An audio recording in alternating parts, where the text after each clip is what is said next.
Circus കണ്ടു കഴിഞ്ഞ് നേരെ ഞങ്ങൾ വെച്ച് പിടിച്ചത് തൊട്ടടുത്തുള്ള വണ്ടർഫോൾസിലേക്കാണ് കേട്ടോ. പലരുടെയും വ്ലോഗിലും വീഡിയോയിലൊക്കെ നിങ്ങൾ കണ്ടിട്ടുണ്ടായിരിക്കും അപ്രത്യക്ഷമായി പോകുന്ന ഒരു വെള്ളച്ചാട്ടത്തിനെ കുറിച്ച് കേട്ടോ. അപ്പോൾ അത് കാണാനായിട്ടാണ് കേട്ടോ ഞങ്ങൾ മെയിനായിട്ട് വന്നത്. ഈ വാട്ടർ പാർക്കിന്റെ പരിപാടി എങ്ങനെയാണ്, ഇനി അതിലിറങ്ങാമോ എന്നൊന്നും വലിയ പിടുത്തമില്ലാത്തത് കാരണം ഞങ്ങൾ അവിടെ എക്സ്ട്രാ ഡ്രസ്സൊന്നും കൊണ്ടുപോകാതെയാണ് കേട്ടോ പോയത്. പിന്നെ ഹയ അവിടെ വെള്ളത്തിൽ ഇറങ്ങാനായിട്ട് വലിയ ഇൻട്രസ്റ്റും കാണിച്ചില്ല. വെള്ളത്തിലിറങ്ങാനും എൻജോയ് ചെയ്യാനൊക്കെ താല്പര്യമുള്ളവരാണെന്നുണ്ടെങ്കിൽ എക്സ്ട്രാ ഡ്രസ്സൊക്കെ കൊണ്ടുപോയി കഴിഞ്ഞാൽ അവിടെ ചേഞ്ചിങ് റൂമൊക്കെ ഉണ്ട്. അവിടെ ചെന്ന് വെള്ളത്തിൽ എൻജോയ് ചെയ്യാനൊക്കെയുള്ള ഫെസിലിറ്റി ഉണ്ട് കേട്ടോ. അങ്ങനെ ഞങ്ങൾ ആ വണ്ടർഫോൾസ് ഒക്കെ കുറേ നേരം കൗതുകത്തോടെ നോക്കി നിന്നു കേട്ടോ.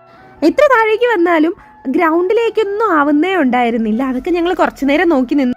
പിന്നെ അതിനടുത്തായിട്ട് ബേർഡ്സ് പാർക്ക് ആണെന്ന് പറഞ്ഞപ്പോൾ പിന്നെ ഹയ അവിടെ ഒട്ടും നിന്നില്ല. അവൾക്ക് ബേർഡ്സിനെ കണ്ടുവെന്ന് പറഞ്ഞ ഒറ്റ ഓട്ടമായിരുന്നു കേട്ടോ. അവിടെ കയറിയപ്പോഴേ എനിക്ക് ഓർമ്മ വന്നത് കറക്റ്റ് ആ കഴക്കൂട്ടത്തുണ്ടായിരുന്ന മറൈൻ എക്സ്പോയുടെ ആ ഒരു എൻട്രൻസ് പോലെയാണ്. ബേർഡ്സിനെ ഒന്നും കേജ് ചെയ്തിട്ടില്ല. ആ ഒരു ഓപ്പണിംഗ് സ്പേസിൽ അവർക്ക് പറന്ന് കളിക്കാനൊക്കെ പറ്റുന്ന രീതിക്കുള്ള അറേഞ്ച്മെന്റ്സ് ആണ് കേട്ടോ ചെയ്തിരുന്നത്. ഈ ബേർഡ്സ് എല്ലാം കൂട്ടത്തോടെ ഈ മരത്തിലേക്ക് ചില്ലകളിലൊക്കെ അടിങ്ങിയിരിക്കുന്ന കാണാൻ തന്നെ ഭയങ്കര ഭംഗിയായിരുന്നു കേട്ടോ.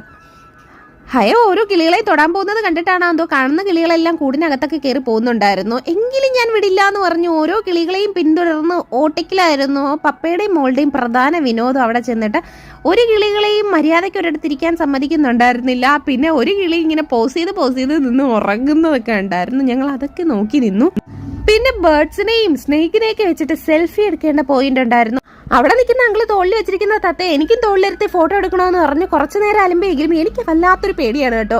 ഇതിന്റെയൊക്കെ നഖം കൊണ്ട് എങ്ങാനും സ്ക്രാച്ച് ആയി കഴിഞ്ഞു അതിന്റെ പേരിൽ ഇനി ഇഞ്ചക്ഷൻ എന്ന് പറഞ്ഞ് കൊണ്ട് നടക്കണ്ടേ എന്നുള്ള ഒരു മനസ്സിലെ പേടി കാരണം ഞാനത് നടത്തി കൊടുത്തില്ല കേട്ടോ. കാരണം എങ്ങനെ ഒരു ടവലൊക്കെ വെച്ചിട്ട് നമ്മൾ ചില വീഡിയോസിൽ കാണുമല്ലോ ഈ ബേർഡ്സിനെയൊക്കെ പിള്ളേരുടെ കയ്യിലൊക്കെ വെക്കുന്നതിന് മുന്നേ എന്തെങ്കിലുമൊക്കെ ക്ലോത്ത് ഒക്കെ ഇട്ടിട്ട് ചെയ്യുന്ന അതൊക്കെ ഉണ്ടായിരുന്നെങ്കിൽ പിന്നെയും നമുക്ക് നോക്കാമായിരുന്നു.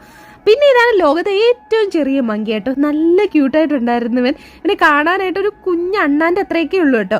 പിന്നെ ഇത് നമ്മൾ കണ്ട മറൈൻ എക്സ്പോയിൽ ഉണ്ടായിരുന്ന അതേ സംഭവമാണ്. ഇതെല്ലാം തെർമോക്കോളിൽ ചെയ്തിട്ടുള്ളതാണ്. വേണമെങ്കിൽ റോബോട്ടിക് ഇൻസെക്ട്സ് എന്നൊക്കെ വേണമെങ്കിൽ പറയാം. ഇതൊക്കെ ഇതിനു മുന്നേ കണ്ടിട്ടുള്ളത് കൊണ്ട് അധികം സമയം നമ്മൾ അവിടെ നിന്നില്ല. പിന്നെ ഇപ്പോഴത്തെ ഫെസ്റ്റിലേക്ക് ഹൈലൈറ്റ് ആയ സ്ക്യൂബ ഡൈവർ ഉണ്ടായിരുന്നു. പിന്നെ പ്രധാന ഹൈലൈറ്റ് പറയേണ്ടതില്ല, മെർമെയ്ഡ്. ഇപ്പോഴത്തെ റീലിലെല്ലാം അടക്കി കാണുകൊണ്ടിരിക്കുന്ന നമ്മുടെ മെർമെയ്ഡ് ഉണ്ടായിരുന്നു. വെള്ളത്തിൽ കിടക്കുന്ന മെർമെയ്ഡും ഷെല്ലിനകത്തിരിക്കുന്ന മെർമെയ്ഡും ഒക്കെ ഉണ്ടായിരുന്നു. ഷെല്ലിനകത്തിരിക്കുന്ന മെർമെയ്ഡിന്റെ കൂടെ നമ്മൾ പേ ചെയ്താൽ മാത്രമേ വീഡിയോയും ഫോട്ടോയും ഒക്കെ എടുക്കാൻ പാടുള്ളൂ. സോ ഞാൻ അങ്ങോട്ടൊന്നും പോയില്ല. പിന്നെ കുറച്ച് ഷോപ്പിംഗ് ഏരിയ ഉണ്ടായിരുന്നു. അത് കഴിഞ്ഞ് നേരെ വന്നപ്പോൾ ബോട്ട് കണ്ടപ്പോൾ കുറച്ചു നേരം തുഴയണമെന്നുള്ള ആഗ്രഹം കാരണം ഹയെ കുറച്ചു നേരം തുഴയാനായിട്ട് ഇറക്കി. അങ്ങനെ അതെല്ലാം കണ്ടു കഴിഞ്ഞ് ഞങ്ങൾ പുറത്തേക്ക് ഇറങ്ങി കുറച്ച് സമയം അഷ്ടമുടി കായലിന്റെ ആ ഏരിയ വഴി ഒന്ന് യാത്ര ചെയ്യാമെന്ന് വിചാരിച്ചു. അങ്ങനെ സുന്ദരമായ കാഴ്ചകളെല്ലാം കണ്ടു കഴിഞ്ഞ് നേരെ ഏട്ടൻ്റെ ഓഫീസിലേക്ക് പോയി ഒന്ന് ഫ്രഷ് ആയി കഴിഞ്ഞപ്പോൾ തന്നെ നമുക്ക് ബസ് കയറാനുള്ള ടൈമായി. അങ്ങനെ നേരെ ബസ് സ്റ്റോപ്പിലേക്ക് വെച്ച് പിടിച്ചു. അങ്ങനെ ഞങ്ങളുടെ ഓണം സെലിബ്രേഷൻ ഇവിടെ അവസാനിക്കുന്നു. Bye bye.